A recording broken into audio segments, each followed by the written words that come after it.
Saya tidak setuju kalau ada pengungsi Palestina. Berarti sudah tidak ada dong negara Palestina.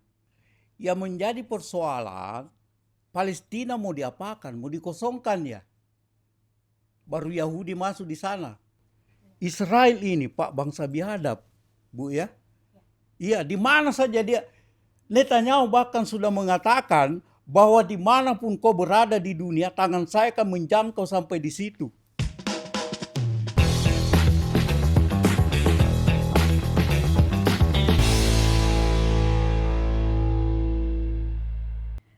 Halo pemirsa Unhas TV, senang sekali saya Rizka Fraja dapat kembali menjumpai Anda dalam program Unhas Speak Up.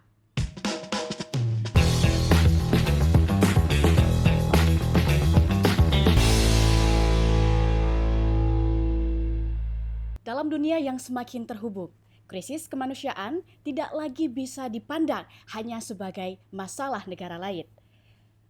Krisis kemanusiaan yang terjadi di Gaza menghancurkan rumah-rumah, merenggut nyawa, dan memaksa ribuan bahkan jutaan orang untuk mengungsi. Muncul pertanyaan besar bagi kita di Indonesia, sejauh mana kita bisa dan harus membantu. Pemirsa, belakangan, wacana Presiden menampung 1.000 pengungsi Palestina atau pengungsi Gaza untuk kemudian mendapatkan pengobatan di Indonesia menuai reaksi beragam. Lalu bagaimana kita bisa memahami isu ini secara utuh? Dari sisi hukum internasional dan posisi Indonesia di kancah global, apakah langkah ini justru menunjukkan kekuatan diplomasi kemanusiaan Indonesia atau malah membuka potensi risiko baru? Untuk membedah lebih dalam terkait masalah ini, telah hadir bersama kita Guru Besar Hukum Internasional Universitas Hasanuddin, Profesor Dr. Syamsuddin Muhammad Nur, SHMH. Selamat pagi, Prof. Pagi. Bagaimana kabarnya? Baik-baik. Alhamdulillah baik. Oke, Prof, sebagai awalan, bagaimana sih tanggapan Prof terkait pro kontra kebijakan Presiden yang akan menampung 1.000 pengungsi Palestina di Indonesia ini, Prof? Begini, saya juga tidak melihat apakah yang dimaksud pengungsi ini adalah korban perang atau pengungsi, karena itu harus dibedakan dua hal. Ada yang memiliki status pengungsi, ada yang memiliki memang korban perang. Nah, saya melihat bahwa yang akan ditampung oleh Presiden Prabowo yang dia mau datangkan dari Gaza itu ya, itu adalah korban perang. Oke. Jadi ini kan tragedi Iya. terbesar pada abad ini, abad ke-21 ya. Iya, betul. Iya kan? Ini tragedi kemanusiaan terbesar. Ya, tidak ada yang lebih besar dari ini pada ketika kita memasuki abad ke-21. Ini Oke. tragedi kemanusiaan terbesar di dunia. Oke, Ya, Prof. Apa perbedaannya pengungsi biasa dengan pengungsi Palestina yang terjadi genosida ini, Prof? kita sudah lihat kan bahwa apa yang terjadi di Gaza itu adalah genosida. Iya. Dan itu sudah ditetapkan oleh International Criminal Court (ICC) ya. Iya. Pada kalau saya tidak salah 2024 sudah diputuskan bahwa Netanyahu itu seorang kriminal dan itu sudah menyangkut genosida. Iya, betul. Ya, genocide Setuju, crime setuju. dia sudah lakukan dengan pembantaian besar-besaran, menghancurkan rumah sakit, menghancurkan rumah-rumah ibadah, gereja, masjid dan lain-lain sebagainya. Dia sudah tidak pandang bulu. Pokoknya dia sudah tidak mau melihat orang. Iya. Ya, pokoknya dia mau apa yang dia mau lakukan itu dia mau melakukan semacam cleansing etnik, pembersihan etnik. Iya. Pokoknya tidak ada orang di situ di Gaza. Betul. Tidak ada. Harus pergi. Ya, Dan bahkan saya akan ganti dia di situ. Ini kan betul-betul sudah tindakan genosida terang-terangan. Sudah bukan sembunyi-sembunyi. terang Ya. benderang. Dan mereka ini dengan cara apapun yang dilakukan, dengan melakukan tindakan pembantaian, tindakan apa, bukan lagi mengusir, tapi membantai. Nah, inilah yang itu kita prihatin dengan ini, ya, karena kita ini sebagai negara pihak di dalam Konvensi 1948 menangani korban-korban akibat tragedi kemanusiaan, Iya. itu punya tanggung jawab. Ya, sebagai negara yang memiliki tanggung jawab. Dan di sana banyak korban loh. Bahkan lebih dari 1.000. Iya, Iya, bahkan kita ketika melihat iya, pemberitaan di televisi ya, Prof, iya. korbannya itu tidak hanya orang dewasa, tapi anak-anak bahkan balita, bayi. Justru itu tidak ada lagi rumah Iya. sakit di sana. Hmm. Mau di mana? Masih ada ke rumah sakit di sana? Ini menjadi pertanyaan. Kawan-kawan bilang, wah ini nanti datang lagi pengungsi. Saya bilang bukan pengungsi yang datang, Tapi tapi korban perang. ya, Ya, dan itu berbeda. akibat timbasan perang. Lalu mereka mau kemana? Iya, Ya. mereka mau ke apa namanya? Apa ke rumah sakit misalnya yang ada di Mesir, yang ada di Yordania, yang ada. Tetapi apakah merasa aman di sana? Mm, Iya, Iya. Israel ini Pak bangsa biadab, Bu ya. Ya. Iya, di mana saja dia. Netanyahu bahkan sudah mengatakan bahwa dimanapun kau berada di dunia, tangan saya akan menjangkau sampai di situ. Mm. Dia kan negara bagian Amerika. Israel ini negara bagian Amerika. Jadi apapun kesakitannya Israel, itu kesakitan Amerika. Makanya Donald Trump yang sangat fasis itu, ya mukanya saja muka fasis, itu sudah memperlihatkan bahwa dia sudah ini.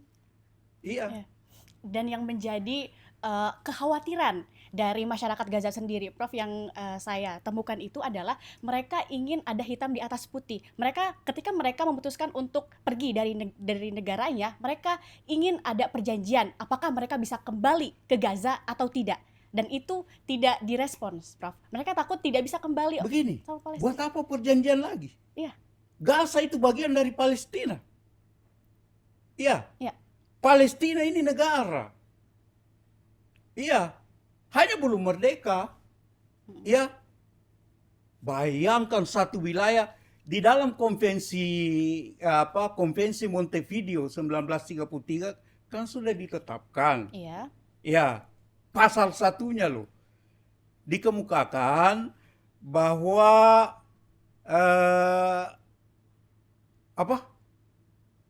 there's nation of the state, ya, Ya. has itu negara itu satu wilayah yang sudah mempunyai satu Oke. penduduk, ya toh? Yang disebut dengan penduduk yang tetap. Ya. Kemudian define territory, wilayah yang aman bagi dia. Kemudian government. Oke. Yang terakhir capacity to relation with other state. Ada kemampuan capacity to relation of other state. 125 negara mengakui Dan menyetujui. Palestina, menyetujui. Iya. Apa lagi? Ya, cuma Israel selalu melarang, tidak boleh. Kok katakan tidak boleh? Seluruh Amerika Latin, seluruh negara-negara di Afrika, seluruh negara di Asia mengakui. Apaan? Tetapi si fasis ini yang Amerika mengatakan tidak boleh. Pokoknya bagaimana caranya? Kalau perlu, saya Presiden Amerika, ada patung saya di Gaza berdiri. Itu kan sudah didirikan oleh Elon Musk ya. Dia sudah membuat satu patung untuk seorang Donald Trump di situ berdiri dengan baik bahwa saya akan memperbaiki. Dia bilang Uni Emirat Arab merenovasi Gaza itu saya hanya butuh waktu 1 bulan. Iya. Sempat ada statementnya begitu. Iya. Oke. Tidak ada persoalan. Oke, Prof. Iya. Kembali ke pembahasan awal kita, Prof. Ya. Bagaimana sih hukum internasional itu mengatur tentang status pengungsi dan korban perang seperti warga Palestina saat ini? Begini. walaupun kita belum Ya. meratifikasi Konvensi 1951 tentang pengungsi, Ya. ya, tetapi Indonesia ini tidak bisa kita menolak kalau kedatangan pengungsi, karena di dalam hukum internasional itu yang disebut principle of basic refoulement, ya. Ya. Tidak boleh kita menolak. Ya, kalau pengungsi itu berstatus pengungsi yang transit, Sementara. ya, sementara. Ya. Dia kan mau ke Australia, mau kemana, terserah. Tetapi semua singa tidak bisa kita ini. Ya, Kita harus datang Vietnam, tidak bisa kita tolak. Masa datang 500 orang ke Indonesia harus kita bunuh semua? Tidak bisa. Harus kita tolak. Kembali kok ke sana, mau kemana? Oke. Kalau begitu kita ambil jalan kemanusiaan. Kita tampung di Pulau Galang misalnya, ya. Ada dari utara, dari Rohingya dari Myanmar, ya, datang, ya, kita tampung di Aceh, di beberapa pulau di situ. Nah, ini kita yang mau mengambil alih Gaza, ya. Ya. Karena anak-anak yang sudah sakit, yang sudah lumpuh, hilang kakinya satu, yang sudah ini, tidak bisa ditampung di sana. Tidak ada rumah sakit lagi. Makanya Prabowo mengambil inisiatif, oke, kami siap menampung 1.000 orang pun bisa. Ya. Departemen Sosial siapkan fasilitas untuk itu. Makanya dicarilah di pulau mana misalnya, ya, di Tanjung Pinang atau di Pulau Bangka itu sudah disiapkan wilayah di situ dan sudah dibangun, ada rumah sakit di sana sudah siap. Di Indonesia sendiri sudah siap. Iya, sudah siap untuk memberi pengobatan, untuk memberi apa. Iya. Ini Prof, dari sudut pandang hukum internasional sendiri, bagaimana sih sebetulnya posisi Indonesia dalam isu pengungsian korban perang seperti saat ini, Prof? Di korban perang kan? Ya. Sudah. Apanya lagi? Kalau itu misalnya dia mencari suaka bukan karena dia imbas dari korban perang. Kalau Ya. posisi Indonesia sendiri bagaimana, Prof? Posisi Indonesia kan sudah jelas bahwa sudah jelas bahwa dia akan memberi pengobatan, memberi apa, ya. Dia bukan pengungsi politik. Ya. Jadi dia misalnya Myanmar datang. Ya. Ya. Dia itu kan datang sehat-sehat, datang manusia perahu, dia ini. Bagaimana tidak mungkin kita usir. Oke, silakan. Karena kalau kita usir kembali, karena dia dipersekusi di negaranya, ya. Apalagi misalnya ada pemimpin pemberontak apa semua, oke, silakan. Toh? Ya. Tetapi dengan ketentuan yang sesuai dengan apa yang ada di ini. Dengan demikian dia harus melibatkan bukan UNHCR saja, United Nations Higher Conventioner, ya. Ya. Bukan hanya itu, tetapi juga harus diikuti oleh IMO, International Migrant Organization, yang harus membiayai itu. Jadi memang melibatkan banyak pihak, ya, Prof? Banyak. Ya. Iya. Oke, Prof. Kita tidak mau menerima itu karena kalau kita terima konsekuensinya ada, termasuk konsekuensi keuangan. Kita harus siapkan sekolah untuk anak-anak pengungsi, kita harus kita harus beri makan, kita harus ini. Sementara rakyat kita juga masih miskin. Iya. Oke. Itu akan kita bahas lebih lanjut, Prof. Iya. Selanjutnya, ketika kita berbicara mengenai perlindungan terhadap pengungsi, tentu nih Prof, tidak bisa lepas dari aturan-aturan hukum internasional yang telah disepakati oleh banyak negara. begitu Iya. Prof. Dan dua dokumen penting yang kerap menjadi acuan itu adalah Konvensi 1951 dan Hmm. juga Protokol 1967 Hmm. tentang status pengungsi, Pengungsi begitu Prof. ya. Nah, Prof, bisa Bapak jelaskan apa sebenarnya isi dan peran Konvensi 1951 ini dengan Protokol 1967 dalam memberikan perlindungan terhadap pengungsi akibat perang, khususnya yang terjadi pada Palestina saat ini, Prof? Ah, setiap orang yang datang di negeri ini, Ya, ya harus jelas statusnya. You datang di sini untuk apa? Sekolah ya? ya, Tentu pakai paspor. Ya toh ini secara hukum loh. ya. Paspor, ya. Kemudian kau punya fiskal, kau punya apa? Nah, bagaimana kalau datang ini eh, pengungsi itu harus jelas statusnya.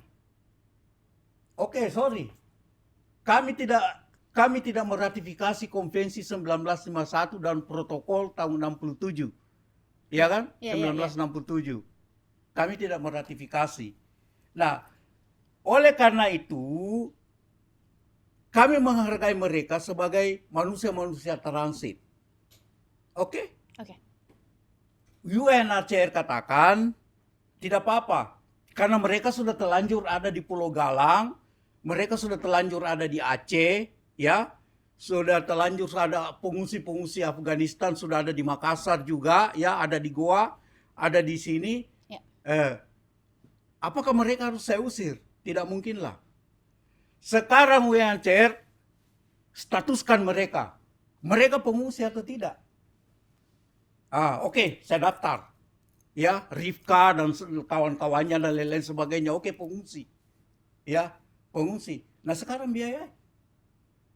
Kami tidak punya biaya untuk itu. Ya toh?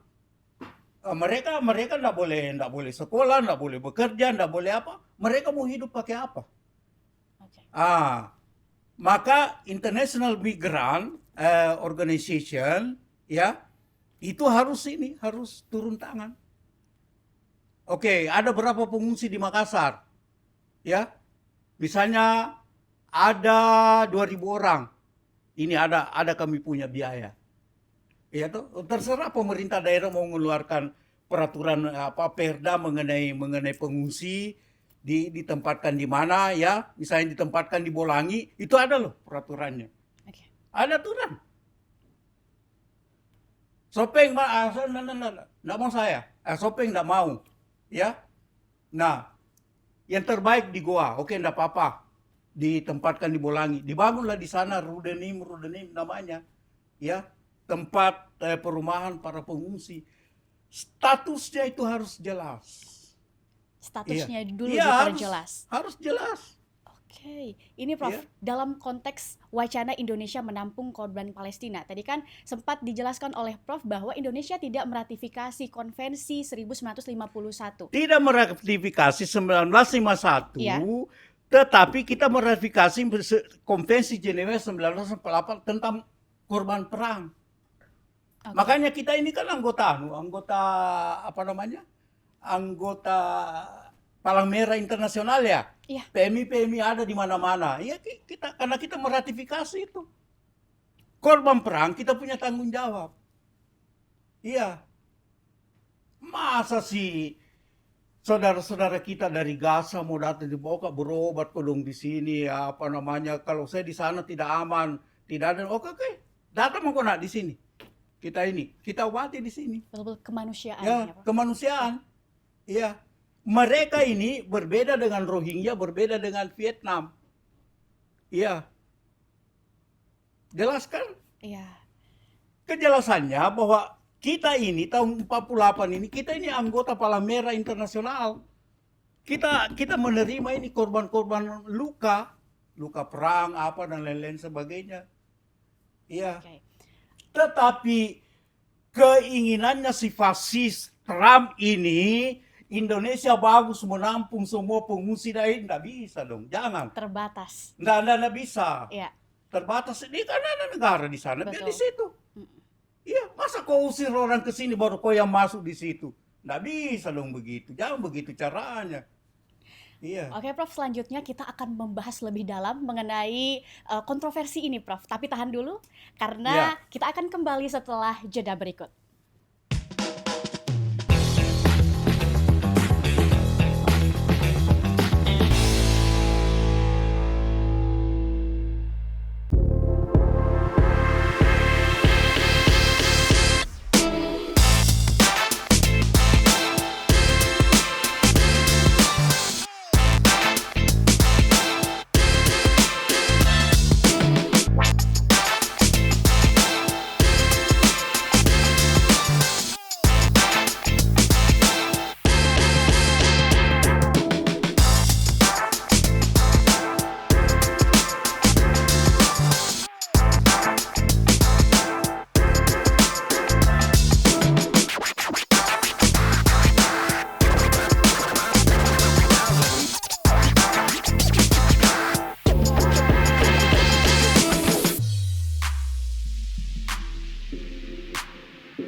Baik pemirsa, terima kasih karena telah membersamai kami dalam Unhas Speak Up. Oke, Prof, kita Iya. melanjutkan obrolan kita sebelumnya, Prof.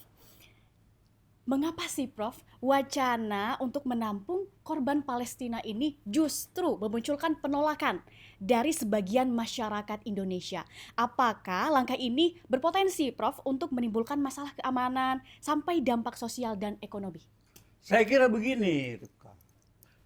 Kalau masalah dampak sosial ekonomi untuk pengungsi Palestina, saya kira tidak ada masalah. Ya, Tidak ada. yang menjadi persoalan Palestina mau diapakan, mau dikosongkan ya.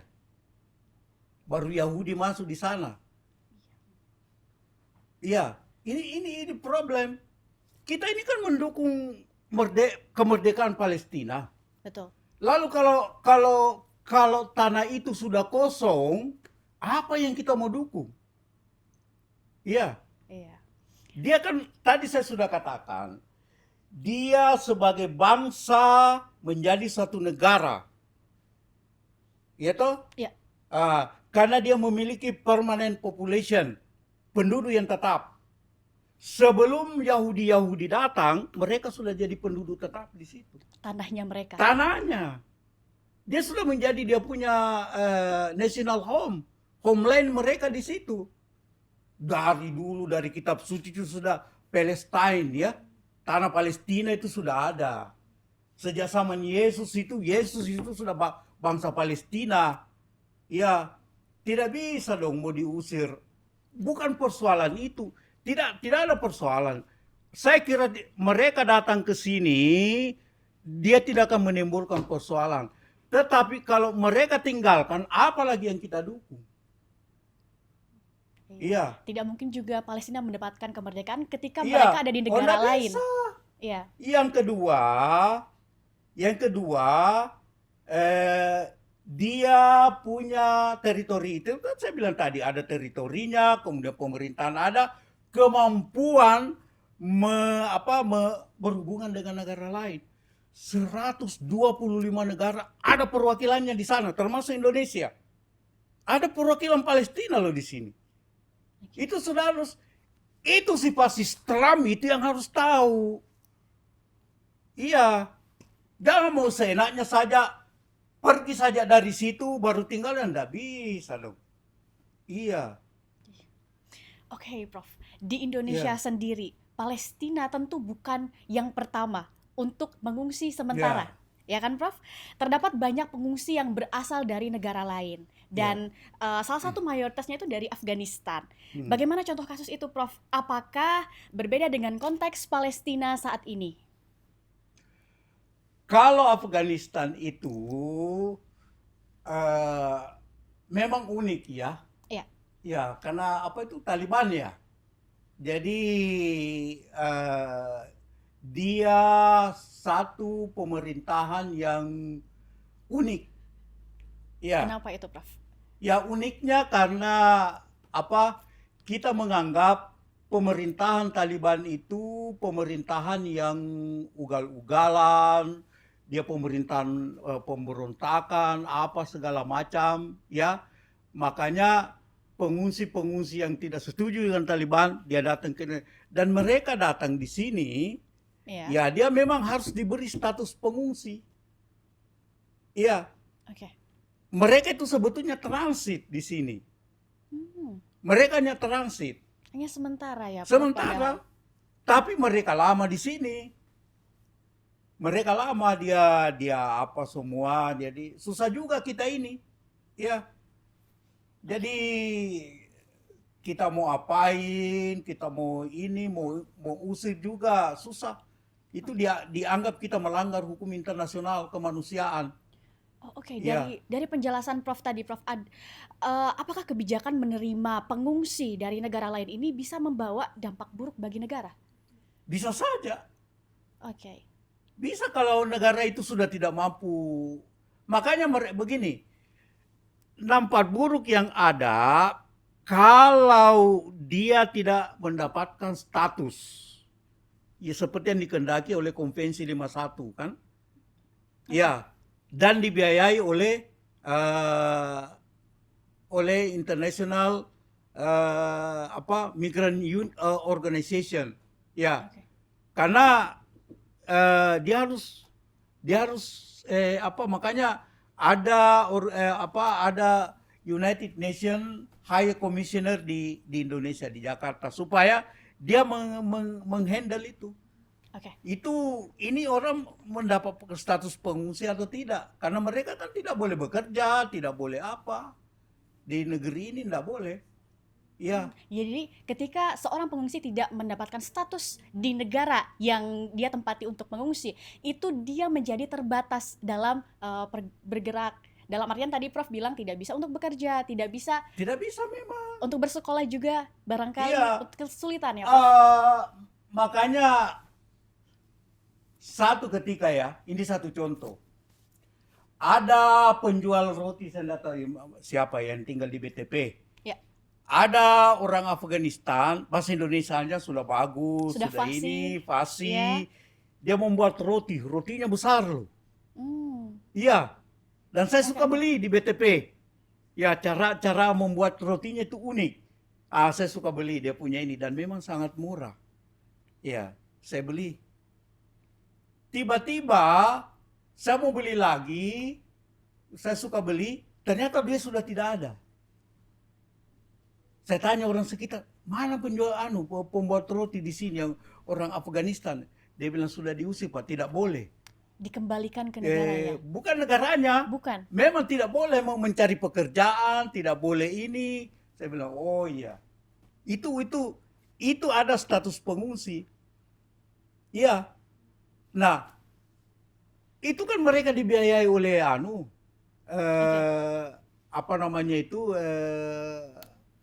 organisasi migran ya. Iya. Itu dibiayai karena IMO apakah itu organisasi ini sebetulnya dia punya ini untuk budgeting ya itu membiayai Tanggungan apa segala untuk macam. ya. Ya segala itunya. Makanya jangan heran kalau sepedanya para pengungsi itu lebih bagus daripada sepedamu. Iya. Karena mereka memang dibiayai dari situ. Iya. Saya baru mengetahuinya, Prof. Iya.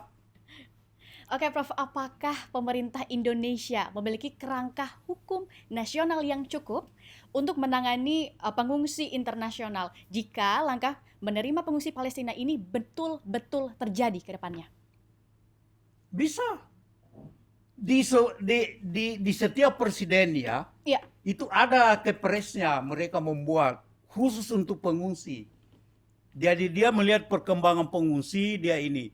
Kalau saya tidak salah, Kepres nomor 10 tahun 2016 ya, Jokowi itu dia membuat Kepres untuk mengatur alur pengungsi dan tempat-tempat pengungsian yang harus dipantau.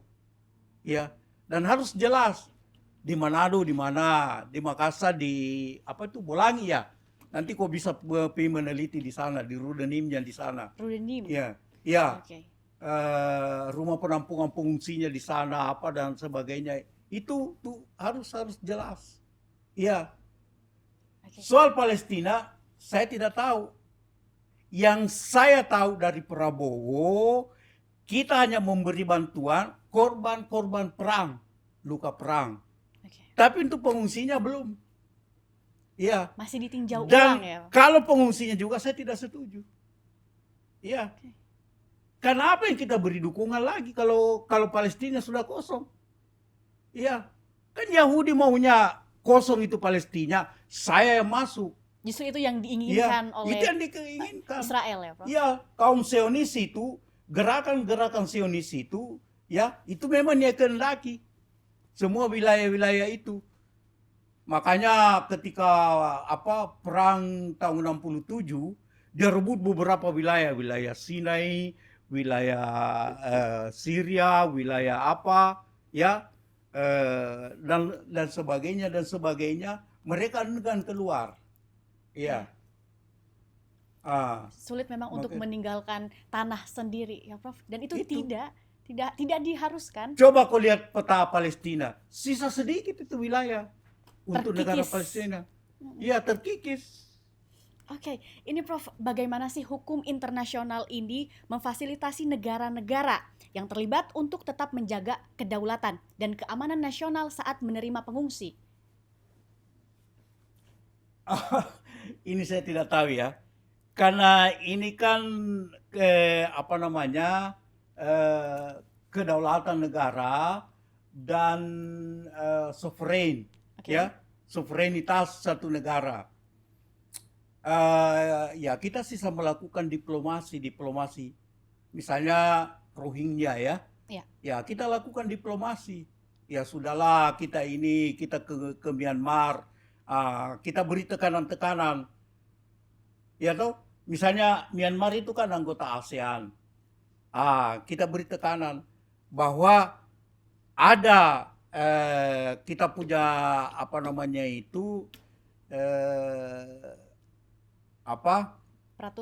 peraturan di Ya. negara-negara ASEAN, ya, itu menyatakan bahwa Anda harus memelihara semua, menjaga eksistensi semua agama, semua suku, semua ras, semua apa yang ada di negara Anda. Tidak bisa Anda ini menyingkirkan salah satunya. Ya. Oke, ini Prof menjadi menarik juga ketika kita berbicara jika Indonesia tidak bisa memberikan kontribusi dengan menampung secara langsung pengungsi dari Palestina ini, Prof. Adakah kontribusi signifikan yang bisa diberikan Indonesia dalam meringankan beban korban terdampak konflik Israel-Palestina menurut Prof? Satu, Ya. kita sudah melakukan diplomasi di mana-mana. Dan jangan lupa, 125 negara yang mengakui Palestina itu hasil kerja daripada pejuang-pejuang diplomasi kita. Toh? Iya. Kita bujuk sana. Oh iya, saya dukung Palestina. Saya dukung negara Palestina. You gimana? Ya saya dukung. Kita itu kontribusi yang kita lakukan. Ya toh? Ya. Secara diplomasi. Yang kedua ya kita kirim makanan, ya sekalipun belum masuk ya, masih ada di sekitar Mesir. Kita kirim apa saja, bantuan-bantuan apa, antara lain. Kita ini ya. Ini tadi korban-korban perang. Kita siap menampung semua korban perang yang ada. Dan kita sudah mau membangun rumah sakit ya. Ya, di ada rumah Pangkal Pinang dengan di Pulau Bangka. Departemen Sosial itu sudah bersedia. Dan orang-orang di situ sudah katakan sudah siap. Oke. Kepala dinasnya kesehatannya bilang sudah siap. Iya, dan Tidak ada masalah. Indonesia juga Iya. membangun rumah sakit di Palestina. Di sana di sebelah Palestina dan selatan itu sudah Palestina. hancur. Sudah hancur. Iya. Oke. Oke, Prof. Menurut Prof, apa saja skenario terbaik dan terburuk nih, Prof, jika Indonesia menerima pengungsi Palestina? Saya tidak setuju kalau ada pengungsi Palestina. Oke. Iya, karena itu tadi dampak buruknya ya berarti sudah tidak ada dong negara Palestina. Jadi ini pernah terjadi ya. Ketika Yasser Arafat dia mengungsi ke apa itu ya, Aljazair. Kalau saya tidak salah pemerintahannya dibangun di sana. Kita berusaha negara-negara pendukung Palestina tidak kembali, kok kembali. Mau kembali kemana? Pokoknya cari wilayah di ini. Kalau kau ada di wilayah pengungsian, kau tidak bisa ini. Kau tidak bisa mendapatkan pengakuan internasional. Kau kembali. Akhirnya ditemukanlah satu wilayah di Ramallah kalau tidak salah. Kembali ke situ. Iya. Kembali dan beri tekanan kepada pemerintah Israel supaya ini. Nah waktu itu memang Presiden Amerika Serikat kebetulan presiden-presiden yang cinta damai semua. Bukan fasis yang seperti sekarang. Iya, bukan fasis. Pemerintahan cinta damai, Richard Nixon, siapa itu apa yang menciptakan perdamaian Israel Palestina, Arab Israel ya, sehingga Mesir kembalikan semua itu memang cinta damai pada waktu itu. Makanya saya kadang-kadang berpikir, kapan ini Amerika punya presiden yang cinta damai? Iya, tidak seperti fasis yang seperti sekarang ini. Seluruh dunia sudah dia hukum. Dia menjadikan dirinya Raja Fir'aun. Toh, seolah-olah dia jadi raja, datanglah semua menyembah ke saya. Memang, semua negara datang menyembah dia. Tolong kasih makan saya, kasih saya duit, janganlah kau tahan uang apa. Kan itu kan berbahaya. Jeopardy seperti itu membahayakan keamanan dan ketertiban internasional. Oke, begitu Dunia ini kompleks berbahaya, sekali. iya. Begitu kompleks sekali, Iya. Prof. Apakah ada, Prof, jalan tengah yang bisa diambil setidaknya oleh Indonesia, Prof, terkait langkah-langkah apa yang paling bijak ke depan? Saya kira eh, langkah-langkah yang diambil Indonesia ya ini. Pertama, tetap memperjuangkan prinsip dua negara ya. Ya. Oke, negara Palestina dengan Israel, tetapi kita tahan. Kami tidak akan mengakui Israel sepanjang dia tidak mengakui Palestina. Oke. Ya kan? Karena itu bertentangan dengan Undang-Undang Dasar. Kita tetap mempertahankan Undang-Undang Dasar bahwa kemerdekaan adalah hak segala bangsa. Ya. Oleh karena itu penjajahan harus tidak bisa dong, tidak boleh ada penjajahan. Kapan you menjadi penjajah, kami tidak akan membuat hubungan diplomatik dengan Anda. Iya, Menarik itu sekali. yang prinsip dan itu prinsip negara kami secara konstitusional. Iya. Oke. Jadi memang Indonesia sebetulnya memiliki perasaan yang kuat terhadap rasa kemanusiaan yang Iya. dan itu menjadi bukti bahwa Indonesia kemarin juga menjadi garda terdepan dalam pengakuan Palestina, Prof ya. Iya, sudah betul itu. Iya. Oke. Oke, Prof, sebelum kita akhiri, pesan apa yang ingin Prof sampaikan kepada pemerintah juga masyarakat terkait dengan kebijakan menampung pengungsi Palestina ini, Prof? Silakan. Begini. Saya setuju ya dengan bukan menampung pengungsi tapi menampung para korban-korban perang yang di ini ya. Ya. Kepada pemerintah tetap mempertahankan kredibilitas toh negara Palestina. Ya, kita tetap memberi dukungan sebagai suatu negara. Oke. Ya, dengan demikian eksistensi Palestina harus tetap ada di sana, harus kita tetap akui, ya. Dan kita berharap diplomasi internasional mereka harus mainkan, dan tetap mempertahankan Gaza sebagai wilayah Palestina. Bukan wilayah negara manapun juga, bukan wilayah resortnya Amerika sebagai tempat wisatanya Amerika nanti dikosongkan di situ, tidak bisa. Itu define teritorinya Palestina. Ya, oke, silakan Anda melakukan pembantaian, penghancuran apa segala macam, karena you menuduh ada teroris di situ. Sekarang teroris sudah tidak ada. Mau nggak kau keluar dari situ? Karena itu define teritorinya Palestina. Iya, define teritorinya loh. Bukan anunya, bukan apa namanya, salah satu wilayah provinsi Israel, tidak. Iya. Nah, itu aja yang saya ini. Oke, Prof. Nur, terima kasih atas pandangannya mengenai risiko di tengah panggilan kemanusiaan. Mengapa isu Indonesia bakal tampung warga Palestina menjadi kontroversi. Oke, kemudian pemirsa, menarik sekali untuk dinantikan bagaimana pemerintah akan menindaklanjuti terkait rencana Presiden Prabowo ini. Sekali lagi terima kasih atas diskusinya, Prof. Kami juga mengucapkan terima kasih kepada pemirsa Unhas TV yang senantiasa menyaksikan Unhas Speak Up. Untuk itu, saya Rizka Fraja bersama kru yang bertugas pamit undur diri dan sampai jumpa.